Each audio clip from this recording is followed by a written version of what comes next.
In the previous video, we discussed what force is. Let's look at a few examples in calculating force. What force is required to produce an acceleration of 6 meters per second squared on a mass of 5 kilograms? First, let's look at our equation circle. In this problem, we want to find the force, so we cover that up, and we are left with mass times acceleration.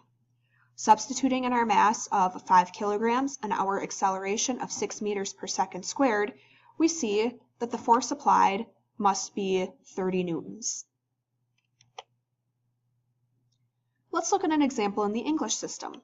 A force of 6 pounds pushes on a mass of 3 slugs. What is the acceleration? In this problem, we want to solve for acceleration, so we will cover that up on our circle calculator and see it equals force divided by mass.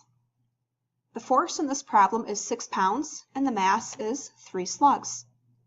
When we divide, we are left with an answer of 2 feet per second squared. Again, if you are unsure of the units, make sure you refer back to the unit circles to help.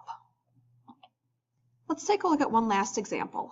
A rocket fires with a force of 4 million newtons. What is the thrust in pounds? All we have to do in this problem is convert the force from SI units to English units. We will start out by writing our 4 million newtons as a fraction over 1. Then, since newtons is in the numerator initially, we will put newtons in the denominator of our conversion factor. We know that 1 pound is equal to 4.45 newtons. Substituting 4.45 newtons in the denominator, 1 pound in the numerator, we can multiply across and then divide 4 million by 4.45 to see that 4 million newtons is equal to 899,000 pounds.